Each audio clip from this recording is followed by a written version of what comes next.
지금 우리가 공부하고 있는 이 야고보서는 예수님의 가르치심과 또 신구약 성경 전체의 가르침을 구체적인 상황에서 어떻게 적용하느냐에 대한 좋은 모델이 됩니다.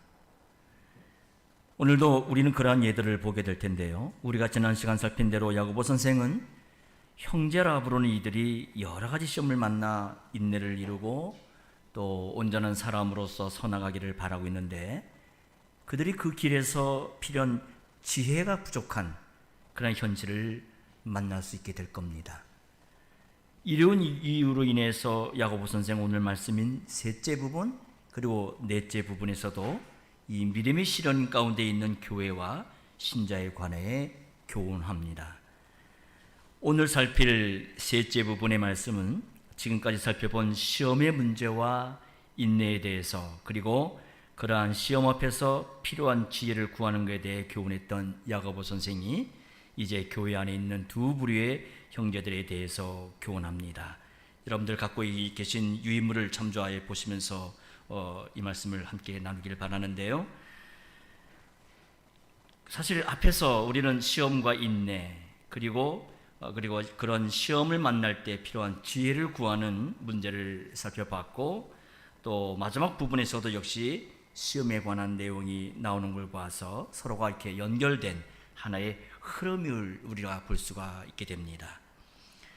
근데 지금 이 부분은 사실 난해합니다. 지금 이 9절에서 11절 여러분들이 보고 계신 도표를 보고 있지만은 왜 갑자기 중간에 앞에서 시험에 관한 얘기를 하고 첫째 부분은, 두 번째 부분은 그 시험을 이뤄가는 데 있어서 지혜가 부족할 때 지혜를 구하라는 말씀을 하셨는데, 지금 이 셋째 부분에 와서 갑자기 가난한 자와 부한 자에 대한 이야기가 툭 튀어나옵니다.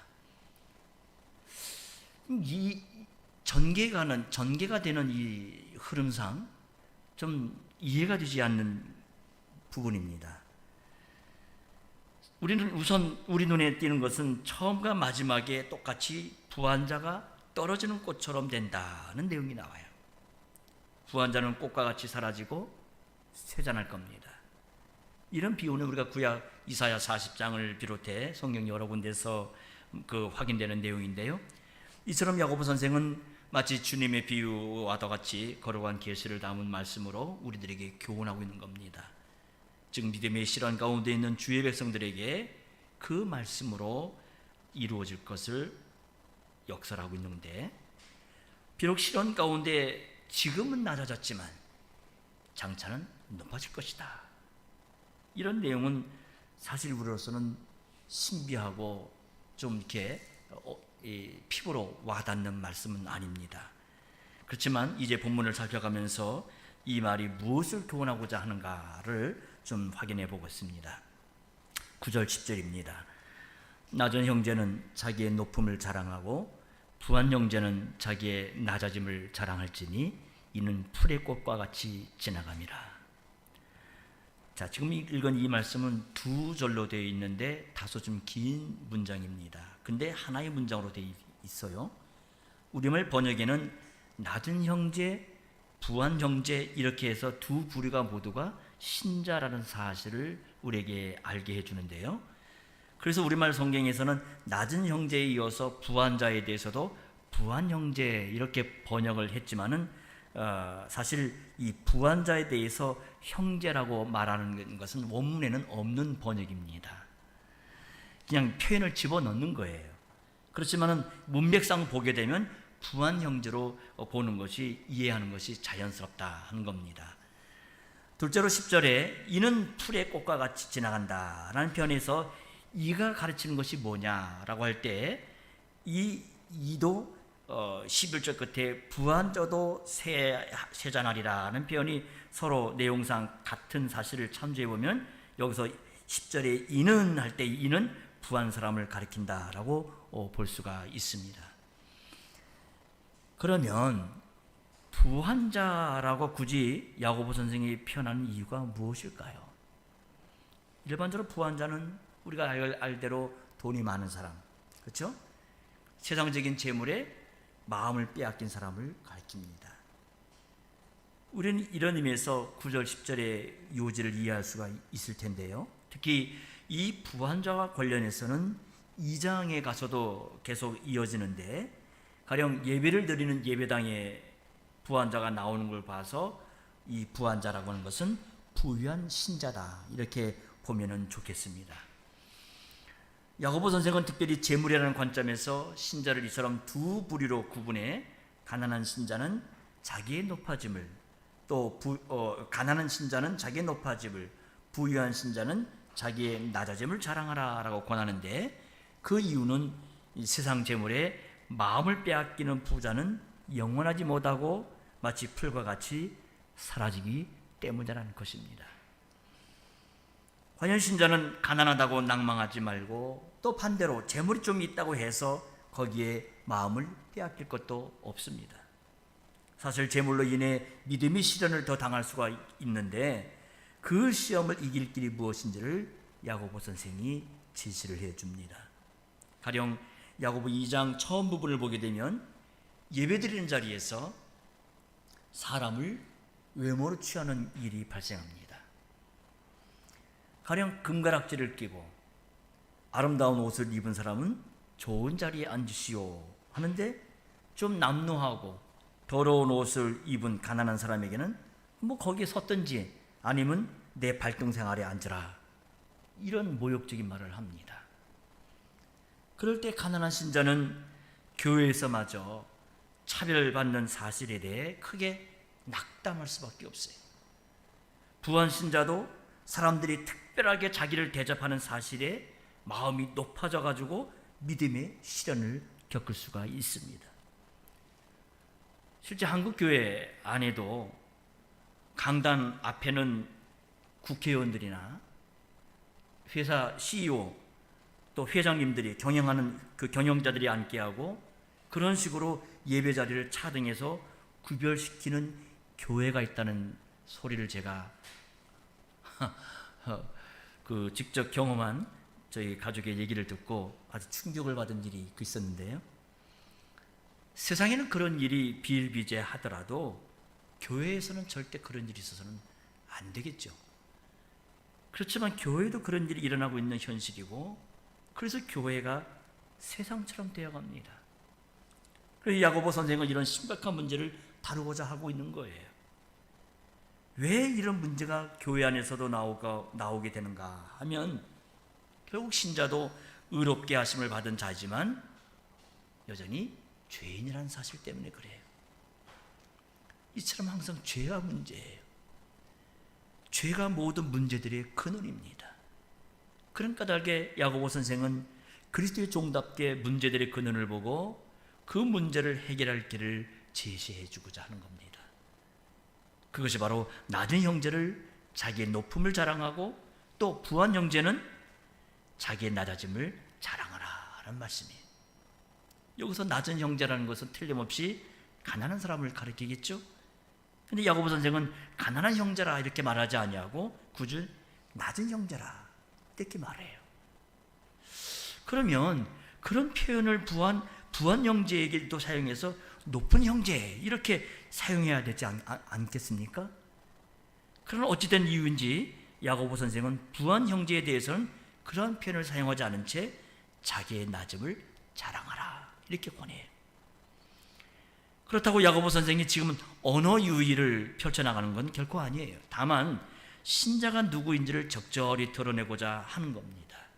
즉 가난한 형제나 부한 형제나 본질적으로 다르지 않다, 그거예요. 가난한 형제도 낮은 사람이고 부한 형제도 낮은 상태예요. 그러면 여기서 낮다라는 이 의미, 이 표현이 도대체 정확한 의미가 뭘까요?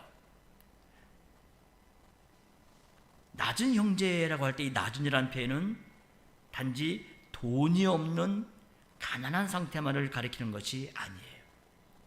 왜냐하면 부한 형제도 낮음의 상태에 있기 때문에 그래요. 동일한 표현이 야고보 4장에 나오는데요. 야고보서 4장 6절 10절을 읽어보겠습니다. 6절 10절 같이 볼까요? 6절 읽고 그 다음에 10절 읽어보죠. 그러나 더욱 큰 은혜를 주시나니 그러므로 일렀을 때 하나님이 교만한 자를 물리치시고 겸손한 자에게 은혜를 주신다 하였느니라. 10절이요. 주 앞에서 낮추라. 그리하면 주께서 너희를 높이시리라. 자, 여기 6절에 보면은 겸손한이라는 말이 나오죠. 이 말과 10절에 낮춘, 이 낮은 형제, 낮다라는 말이 단어가 같습니다. 10절에 낮추라는 표현도 결국 겸손한, 낮은이라는 낱말을 동사로 만든 거예요. 이처럼 야고보 선생은 참된 신자를 겸손한 자라 이렇게 표현하고 있는 겁니다. 겸손한 자가 하나님을 가까이 하는 자고, 하나님은 자기를 낮추는 자를 가까이 하시는 분이세요. 그러기에 낮은 형제는 지극히 높으신 하나님을 가까이 함으로 자연히 높아지는 거예요. 그가 세상에서는 물론이고 심지어 교회에서도 가난한 이유로 인해 남들에게 멸시받더라도 겸손한 심정으로 하나님을 바라볼 때 하늘의 하나님께서는 그를 가까이 불러주시고 당신의 자녀로 인정하시면서 내가 너희 아버지다 이렇게 하나님을 아버지로 부르게 하십니다.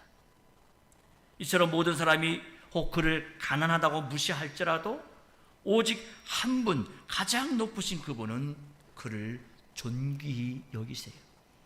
그리스도를 믿음으로 그는 이미 형제라고 하는 귀한 신분을 가지게 됐고, 이렇게 해서 그도 하나님 나라를 유업으로 받는 영광에 참여하게 된 겁니다.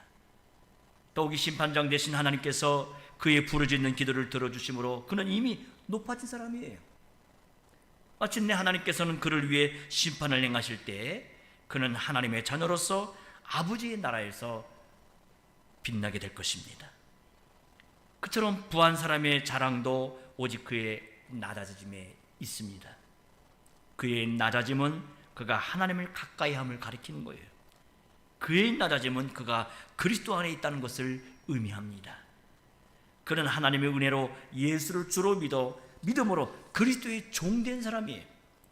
부한 사람으로서 철저하게 그리스도의 낮아짐을 이처럼 경험하게 된 것입니다.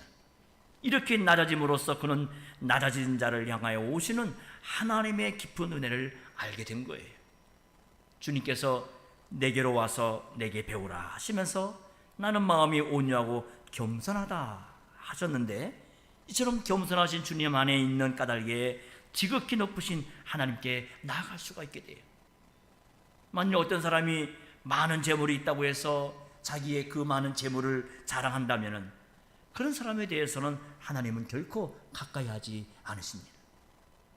재물만이 아니에요. 지식도 그렇고 가진 명예도 그렇고 그래요. 심지어 은혜 받은 결과를 들어서 자기를 자랑한다면 그건 은혜를 그렇게 베푸신 하나님을 멸시하는 일에서 멸시받으신 하나님께서 그를 오히려 멀리하세요. 우리의 자랑은 우리의 낮아짐에 있습니다. 그리스도를 인해 무엇인지 버리는 데 있는 거예요. 그리스도를 인하여 기꺼이 멸시받는 데 있습니다. 심지어 교회에서도 믿음으로 행하는 사람은 같은 교인끼리라도 오해와 미움을 받을 수가 있을 겁니다. 그 사실이 사실 우리들의 마음에 슬픔도 주고 고통도 안겨줍니다마는 그 슬픔과 고통 가운데서 주님이 함께하고 계세요. 주님이 슬퍼하고 아파하는 우리를 주님 곁에 두시는 거예요. 주님 나라의 평안과 기쁨 가운데 두시는 겁니다. 이것이 믿음의 시련을 온전히 기뻐하라는 야고보 선생의 교훈이 될 것입니다. 이처럼 낮은 형제가 자기의 높아짐을, 부한 형제가 자기의 낮아짐을 자랑해야 되는 이유가 10절 끝에 나와요. 뭐라고 합니까? 이는 풀의 꽃과 같이 지나감이라. 말씀드린 대로 여기서 이는 할 때 이는 부한 사람을 말하죠. 이 세상에서 부유한 사람은 마치 풀의 꽃이 잠시 피었다가 지는 것처럼 그도 곧 사라져버려요. 재산만이 아니라 그의 갖고 있는 지식, 명예, 아름다운 권위 모두가 다 사라져버려요. 디모데전서 6장 7절에 우리가 세상에 아무것도 가지고 온 것이 없음에 또한 아무것도 가지고 가지 못하리라 이 말씀처럼 우리가 빈 몸으로 세상에 온 것은 갈 때에는 아무것도 세상 밖으로 갖고 나가지 못하게 되어 있어서입니다. 그야말로 공수의 공수고예요. 그러나 타락한 인생은 마치 모든 걸 갖고 갈 수 있는 것처럼, 모든 것을 가져갈 수 있는 것처럼 탐심에 젖어 살아요. 그러나 세상 떠날 때 아무것도 가지고 갈 수가 없어요. 관 속에 자기의 빈 몸 하나만 나갈 뿐이에요. 우리에게 있는 모든 건 얼마 동안, 잠시 동안 우리에게 있다가 쫙 사라져버려요. 우리가 세상을 지나가야 되는 까닭이 그렇습니다. 그런데도 그런 것들을 자랑한다면 그게 얼마나 어리석고 허망한 일이에요. 곧 사라질 것이 영원히 있을 것처럼 여긴다는 것이 얼마나 미련한 일입니까? 그럼에도 이 짧은 인생길에서 이 허망함과 미련함으로 허송하는 세월이 얼마입니까? 그처럼 다른 사람보다 더 많이 가졌다는 사실, 더 나은 지위에 있다는 사실, 더 뛰어나다는 사실이 얼마나 자신의 믿음의 길에 장애물이 되기가 쉽겠어요. 차라리 아예 가난하고 비천하고 부족한 사람보다 훨씬 믿음의 시련을 혹독하게 겪을 수 있을 수밖에 없을 겁니다. 교우 여러분, 우리가 세상 밖으로 가져갈 수 있는 것, 그게 뭘까요? 여러분은 무엇을 가지고 가고 싶습니까? 우리가 이 세상 밖으로 가져갈 수 있는 것은 딱 두 가지입니다. 믿음과 사랑. 그것만이 우리가 가져갈 게 없어요. 그 믿음은 물론 하나님의 은혜로 주신 믿음이고, 사랑도 하나님의 사랑을 본받는 사랑이에요. 이 은혜는 사람이 고안해내서 낸 게 아니라 하나님의 은혜이기에 사라지지 않는 겁니다. 우리가 믿고 사랑하면 그리스도 안에 있고 그리스도의 생명을 살아내는 것이기에 그것이 영원까지 이어져 나가요. 영원하신 그리스도께서 우리의 유일한 자랑이 되십니다. 그리스도의 사랑이 우리가 이 세상에서 항상 자랑할 거예요. 야고보 선생은 이 세상에서 부한자가 풀의 꽃과 같이 지난다 이렇게 말하고는 풀의 꽃과의 이 꽃에 관해서 한 가지 예를 들어주는데요. 자, 11장 3반절입니다. 1장, 해가 돋고 뜨거운 바람이 불어 풀을 말리우면 꽃이 떨어져 그 모양의 아름다움이 없어지나니. 아침에 보니까 풀이 쑥 자라서 어느새 꽃이 폈는데 하루 사이에 해가 높이 뜨고 뜨거운, 지금같이 뜨거운 이렇게 폭염의 바람이 불어오면은 그 열기에 물이 말라버리고 물기가 말라버리고 꽃도 뚝 떨어져 버려요. 아름답게 활짝 피었던 꽃이 말라서 그 아름다움을 찾을 수가 없게 되는 겁니다. 그렇게 되는 건 요소가 있어요. 외부적 요소. 뭐죠? 뜨거운 햇살과 뜨거운 바람 때문에 그래요. 이런 지금 야고보 선생이 이 예를 들은 것은 그 자기에 살고 있는 이 팔레스타인의 자연 조건을 보면서 얘기하고 있는 건데요. 그 조건에 따라서 들풀이 자랐다가 소멸하는 현상을 설명한 거지만, 풀이 말라 꽃이 떨어지는 것은 뜨거운 바람과 햇살 때문이라는 외부 요소예요. 요컨대 이런 외부의 세력이 풀을 마르게 하는 겁니다. 인생이 아무리 강하고 아무리 힘이 있다 할지라도 시간의 흐름과 세월의 변화를 막을 수가 없어요. 자기가 늙는 것을 방지하기 위해서 성형외과에 가서 아무리 여러분들 뭐 콜라겐을 집어넣고 뭘 어떻게 하고 시술을 받고 한달지라도 가는 세월 그거 막을 수 있겠습니까? 막을 수 없어요. 하나님의 작정과 통치를 거스를 수 있는 인생은 아무도 없습니다. 사람이 타락하지 않았다면 이렇게 되지는 않았을 거예요. 이사야 선지자는 이와 유사한 이야기를 통해 하나님의 심판을 이와 같이 언급해 줍니다. 이사야 40장 6절 하반절 7절인데요. 우리의 육체는 풀이요 그 모든 아름다움은 들의 꽃 같으니 풀은 마르고 꽃은 시듬은 여호와의 기운이 그 위에 붐이라 이 백성은 실로 풀이로다. 여호와의 기운이 불어서 풀은 마르고 꽃이 시들어버려요.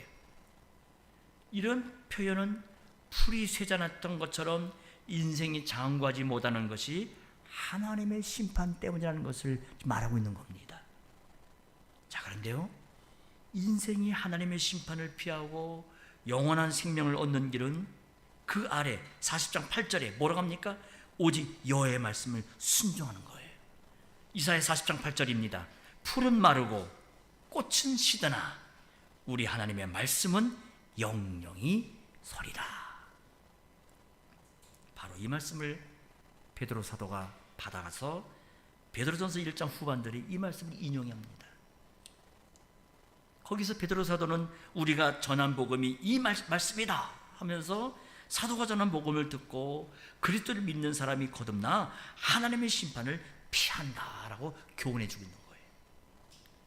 마찬가지로 야고보 선생이 뜨거운 열기에 마르고 시드는 풀과 꽃에 관해 이처럼 비유로 들고 이야기하는 것은 그 앞뒤로 교훈하는 내용이 하나님의 말씀대로 이루어질 것이다 라고 있는 것을 암시해 주고 있는 겁니다. 이처럼 이사야 선지자나 시편의 시인들이나 모세와 같은 구약의 선진들이 동일하게 풀과 같은 무상한 인생과 풀의 꽃과 같은 인생의 허망한 영광을 지적을 하고 오직 하나님의 말씀이 이루어지고 그 말씀을 순종하는 사람이 구원에 이를 걸 동일하게 교훈하고 있는 것을 우리는 주목해 봐야 됩니다. 이처럼 야고보 선생은 구약 선지자들의 말씀 위에서 신약 교회의 통일한 교훈, 영원히 변치 않는 진리를 전해주고 있는 거예요. 사실 우리가 돈이 전부인 세상에서 우리가 살지라도 그러나 하나님의 말씀은 온전히 이루어집니다. 우리가 사는 사회는 소위 돈의 논리를 좇지 아니하고 하나님의 말씀대로 살게 되면 분명 현실을 모르고 산다는 비웃음을 당하면서 불리한 인생을 살 수밖에 없을 겁니다. 아니, 그렇습니다. 그렇지만 참된 구원과 영원한 생명은 자본주의의 돈의 논리가 아니라 오직 말씀에서만 얻을 수 있는 거예요. 비록 약육강식만 지배하는 이 정글과 같은 세상에서도 야고보 선생의 교훈대로 겸손하게 하나님을 가까이 하는 거기에 하나님 나라가 점점 드러나게 됩니다. 거기에 하나님 나라의 참 평안, 참 기쁨이 임해서 인생의 근원적인 연약함으로 인해 슬퍼하고 고통하는 사람들이 주를 오히려 힘입어서 웃는 자들과 함께 웃고 또한 상처를 받으면서도 입가에는 미소를 띌 수가 있게 될 것이에요. 부활하신 주님께서 이런 그들을 통해 이 세상 한복판에 전혀 다른 세계를 세우실 겁니다. 물론 그럼에도 우리가 살고 있는 세상은 여전할 거예요. 아니, 여전합니다. 그래서 우리는 늘 괴로워하고 눈물을 흘리게 돼요. 그러나 그 눈물은 결코 헛되지 않을 겁니다. 그 고난이 채워질 날이 반드시 올 거예요. 내가 고난을 겪는 만큼 주님의 재림은 가까웁니다. 눈물이 없는 그날이 반드시 오는 까닭에 지금 우리는 울고 있는 거예요. 부활이 죽은 다음에 오듯이 고난 다음에는 밝은 영광이 찾아와요. 그처럼 지금 우리가 받는 고난은 말씀의 실현의 과정입니다. 부활 생명의 발현이에요. 오해받아도 해명조차 하지 아니하고 미움을 받아도 보복하기는커녕 오히려 사랑하고 있는 것은 부활 생명이 있기에 그리할 수가 있는 거예요. 하늘의 주님은 주님의 부활을 고난받는 교회와 신자를 통해서 입증해 나가십니다. 그 주님의 말씀을 쫓아 사는 사람이 세상에서는 고난받아요. 그렇지만 지금 고난받은 사람은 장차 영광에 이를 수가 있게 될 것입니다. 지금 부활 생명을 발휘하는 사람이 육신의 부활에 이르게 돼요. 이것이 세세토록 있는 말씀, 곧 복음의 핵심이에요. 이제 세 번째 부분, 마지막 부분인데요. 셋째 부분의 마지막입니다. 1절 11절 하반절입니다. 부한 자도 그 행하는 일에 이와 같이 쇠잔하리라. 여기 이와 같이, 이 이와 같이는 물론 앞에 얘기했던 뜨거운 열기에 풀이 마르고 꽃이 시들시들 하듯이 부한 자도 그렇게 될 것이다 라는 뜻이에요. 이와 같이 부한 자가 쇠잔할 것인데 무엇으로? 그 행하는 일에 그러할 것입니다. 이 표현은 8절에 앞에 8절에 두 마음을 품은 사람이 그의 모든 길들에서 정함이 없다 하는 말씀을 생각나게 합니다. 요컨대 이 세상에서 부한 자, 곧 재물을 의지하는 사람은 그의 일들, 즉 자기들의 일을 행하는 데에만 바쁘게 살아가요. 여기서 그 행하는 일이라고 번역된 표현은 원래 어떤 의미가 있느냐면, 본래 사업차, 여러분들 출장을 나가잖아요. 지방에 출장 가고 해외에 출장 가고 그런 것 같이 그렇게 사업차 떠나는 여행과 관련되어 있는 그런 표현입니다. 그처럼 그는 자기의 재물로 자기가 바라는 일을 이루려고 힘쓰는데 그 과정에서 쇠잔해버려요.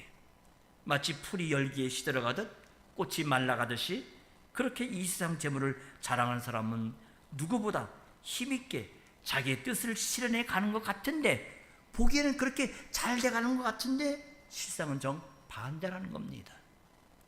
우리가 지난 시간에 오직 하나님의 길만 있고 사람의 길이라는 것은 없다는 점을 생각을 했듯이, 그처럼 오직 하나님의 뜻만 있고 사람의 뜻은 사실 없는 거예요. 아무리 사람이 스스로 이루려고 할지라도, 잠언이 뭐라 합니까? 사람이 뜻을 계획할지라도 그 경영을 이루실 분은 여호와시다 말씀하신 것처럼, 사람이 아무리 스스로 이루려고 할지라도 결코 이루어지지 않아요. 이루어지지 않을 일을 이루고자 애를 쓰니까 어떻게 되는 거예요? 점점 쇠잔해지는 겁니다. 물론 눈앞에서는 곧 이루어질 것 같이 보이기는 합니다. 하지만 그것은 신기루에 지나지 않아요. 이루어진다고 여기고 거기에 온 힘을 쏟아부어요. 그러나 이는 마치 신기루 속에 있는 가짜 오아시스로 뛰어드는 것이나 같은 얘기입니다. 온 힘을 쏟아서 뛰어들면 바라던 시원한 물이 있는 게 아니라 먼지와 열기만 가득한 사막뿐이에요. 신자는 이런 재물과 관련해 믿음의 시련을 받을 때 이 세상 재물의 마음을 빼앗겨 사는 것이 얼마나 허망한 일인 걸 깨달아야 돼요. 그러므로써 재물보다 하나님을 더욱 의지해야 될 것입니다. 세상에서는 돈 있는 사람이 마치 목숨줄을 쥔 것처럼 행세를 합니다마는, 그런 현실 속에서 신자도 연약한 인생이기 때문에 때로는 돈 앞에서 두려움을 느끼고, 또 하나님 말씀보다는 돈의 논리를 따르지 않을 수 없을 것 같은 불안과 압박 아래 처할 수가 있게 돼요. 그러나 하나님의 기운이 불면, 그 막강한 힘을 가지신 분이 기운을 불어대시면, 아무리 천하장사 같은 힘을 가진 자라도, 아무리 돈의 권력으로 사람을 좌지우지하는 그런 사람이라도 들풀처럼 금방 말라버릴 것을 알아야 됩니다. 그래서 말씀하시는 하나님만을 의지하는 거예요. 그처럼 하나님께 넉넉한 재물을 선물로 받은 신자는 더욱 겸손하게 가진 재물보다 주신 하나님을 의지하게 될 것입니다. 누가복음 12장 13절 이하에 소개되고 있는 부자 농부와 같이, 내 영혼아 여러 쓸 물건을 많이 쌓아뒀으니 이제 평안히 먹고 쉬고면서 즐거워하자 하는데, 그런 미련한 생각을 품지 말고 오늘 밤 내 영혼을 도로 찾으리니 그러면 네 예비한 것이 네 것이 되겠느냐 하시는 하나님을 두려워하면서 하나님께 대해 부유한 사람이 되도록 힘써야 될 것입니다. 그러면 이제 네 번째 마지막 단락으로 나가는데요, 이 12절서 15절이 네 번째 단락입니다. 이 넷째 단락이 첫째 단락이었던 2절 4절과 서로 짝을 이루고 있다는 사실을 먼저 여러분들 기억하는 것이 좋겠습니다. 여러분 도표 보시면서 여기 중요하게 사용되는 낱말들 중에 똑같거나 비슷한 낱말들이 두 단락에서 등장하는데요, 가령 시험이라는 말, 또 인내라는 말도 나오고, 시련이라는 말, 또 온전히 기뻐한다는 거, 복이 있다는 말, 주로 이런 단어들이에요. 그런데 이 첫째 단락과 비슷한 표현들이 12절에만 마치 집중되어 있는 것처럼 보여요. 그처럼 12절과 그 다음에 나오는 내용이 서로 다른 내용처럼 그렇게 또 이질적으로 보여집니다. 왜냐하면 같은 시험이란 말을 쓴다 할지라도 12절의 시험과 그 아래 13절, 14절에 나오는 시험이란 말이 서로 다른 의미처럼 그렇게 보여진단 말이에요. 자, 그런데 우리가 주목해 봐야 될 것은 첫째 부분인 이 12절과 셋째 부분 이 14절에서 15절이 서로 대주되는 낱말이 나오는 겁니다. 여러분들 도표에 그 나오죠? 대주되는 표현들을. 자, 이처럼 서로 대주되는 내용을 다루는 점에서 12절은 14절에서 15절과 서로 연결이 돼요. 둘 다 똑같이 시험이라고 하는 주제를 다루면서도 서로가 대조되는 내용을 다룬다는 이유를 이 둘째 부분 13절에서 우리가 찾아보게 될 텐데요. 주위에서 보게 되면 이 12절에 나오는 시험은 앞에 2절과 마찬가지로 명사로 표시되어 있고 13절, 14절에 나오는 시험은 시험을 받는다, 시험을 한다 이런 식으로 동사로 기록되어 있어요. 같은 시험이란 말을 쓰고 있지만 의미가 전혀 달라요. 그러기에 하나님은 아무도 시험하지 않으시는데 사람은 시험받을 수가 있게 됩니다. 그처럼 그럼 하나님이 믿음의 연단을 주기 위해 시험을 주신 일과 하나님이 시험하지 않으셨는데 사람 스스로가 시험하는 일은 과연 어떤 경우가 될까요? 우리가 13절에 가서 이런 내용들을 생각해 볼 것입니다. 우선 12절을 보는데요. 1장 12절입니다. 시험을 참는 자는 복이 있도다. 이곳에 옳다 인정하심을 받은 후에 주께서 자기를 사랑하는 자들에게 약속하신 생명의 면류관을 얻을 것임이니라. 자, 야고보 선생은 온전한 기쁨이라라는 표현으로 이제 첫째 단락을 시작을 했죠. 우리 기억하시죠? 근데 여기 마지막 넷째 단락에서는 복이 있도다 하는 표현으로 단락을 마무리합니다. 다소 이 다뤄주고 있는 주제가 가볍지가 않아요. 바로 앞에서는 가난에서 세상에서 심지어 교회에서까지 무시당하는 신자의 힘겨운 현실이 다뤄져 있고 단락의 처음에는 여러 가지 시험이라는 표현에서 신자의 여러 가지 어려운 현실이 암시되어 있습니다. 자, 그런데도 야고보 선생은 지금 하나님의 약속 안에 있는 복을 선언해요. 사람으로서는 견디기 어려운 현실을 참아내게 하시는 그 사실에서 하나님의 복을 발견하게 하는 겁니다. 이는 믿음의 시련 가운데 누리는 복이기 때문에 더욱 복스럽기 때문에 그래요. 시험을 참는 자가 복이 있는 자라고 있는 것은 물론 약속하신 생명의 면류관을 받는 사실이 있지만 교회와 신자가 시험을 참는 그 사실에 복된 사실이 있습니다. 우리가 시험을 참을 수 있는 것은 오직 주님이 우리에게 신실하시기 때문에 그래요.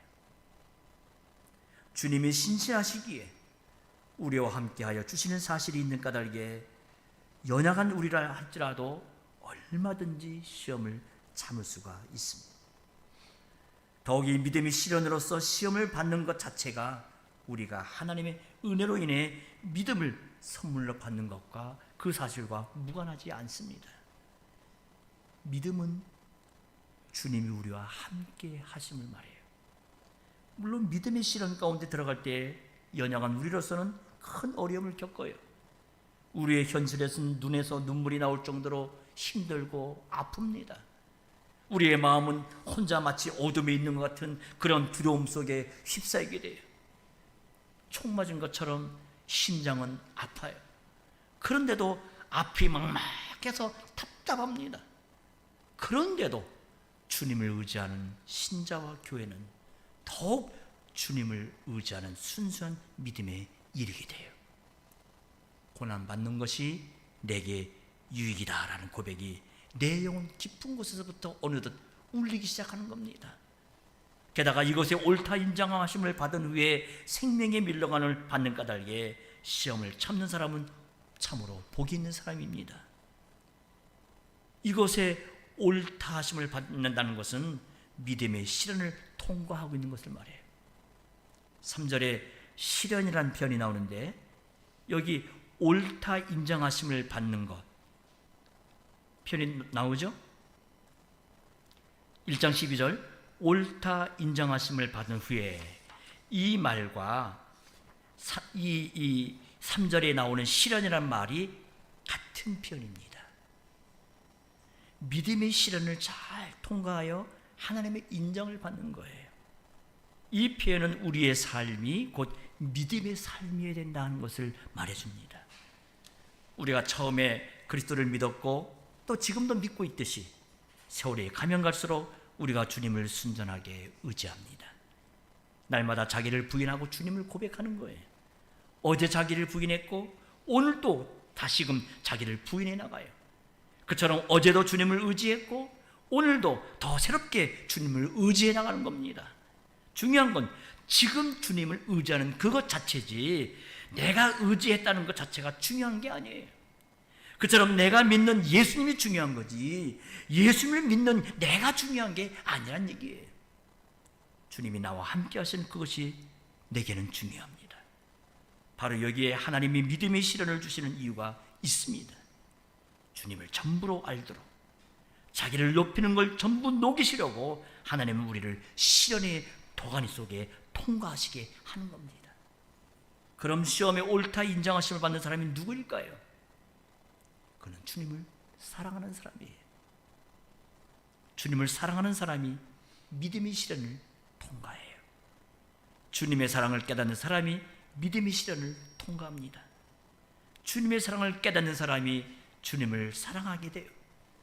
우리의 믿음은 주님의 사랑의 선물입니다. 참된 믿음은 사랑하시는 주님을 사랑하게 돼요. 그처럼 믿음의 시련을 통과하는 것은 점점 주님을 사랑하는 길로 나아가게 되는 거예요. 믿음이라는 것은 주님을 전부로 모시는 거고 사랑은 주님께 자기를 전부 드리는 겁니다. 주님은 믿음의 시련을 통과한 사람, 주님을 사랑하는 사람에게 생명의 면류관을 주겠다라고 약속하십니다. 부활하신 주님이 서머나 교회에게 과연 그런 약속을 주시지 않았습니까? 계시록 2장 10절입니다. 같이 봅니다. 요한계시록 2장 10절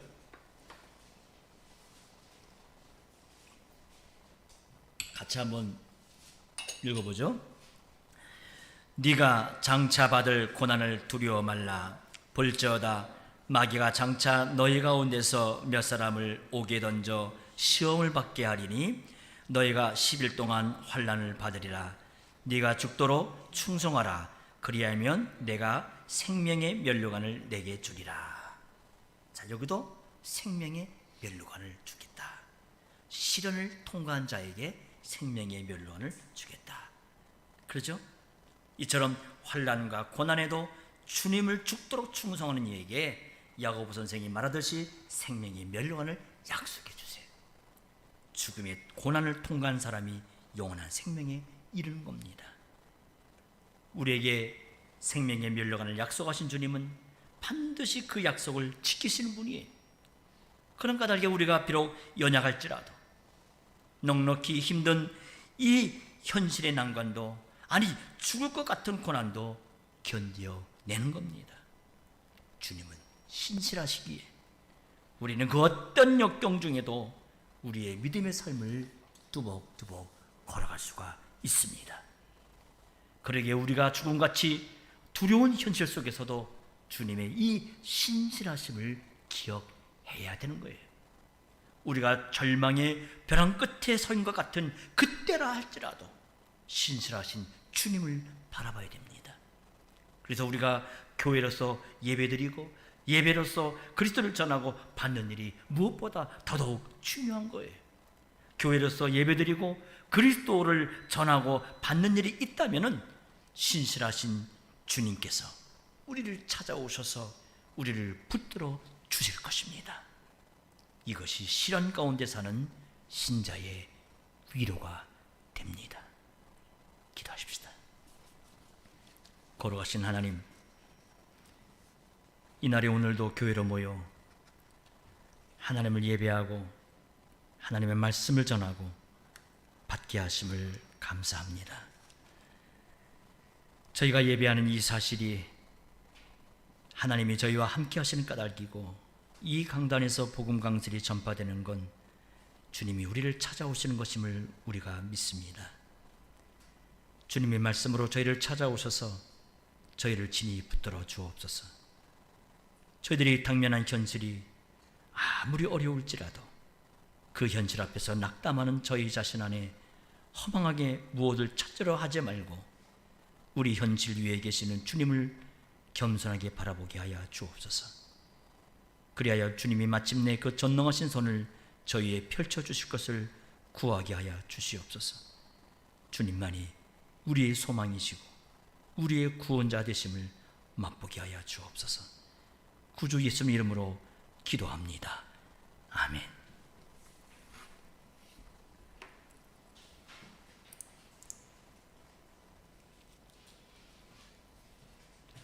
성령 165쪽 찬송하면서 축도로 마치겠습니다.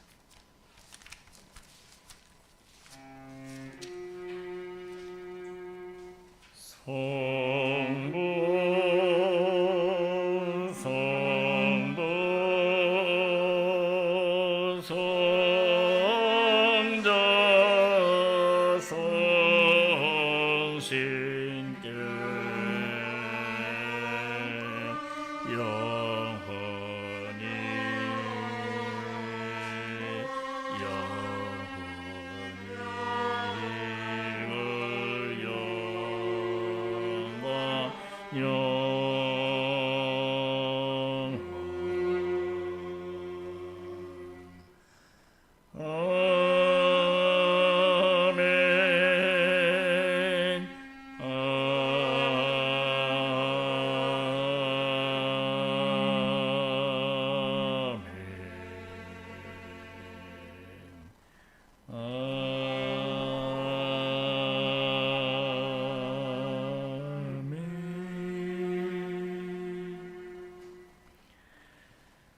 성자 예수 그리스도의 구원의 은혜와 성부 하나님의 크신 사랑하심과 성신의 감동과 교훈하심이 예배하는 교회와 저희 모두에게 항상 함께하여 주옵소서.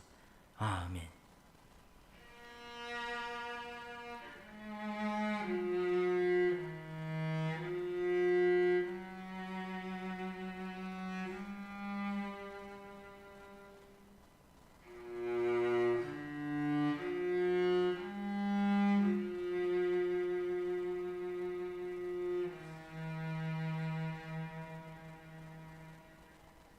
이상으로 예배를 마쳤습니다.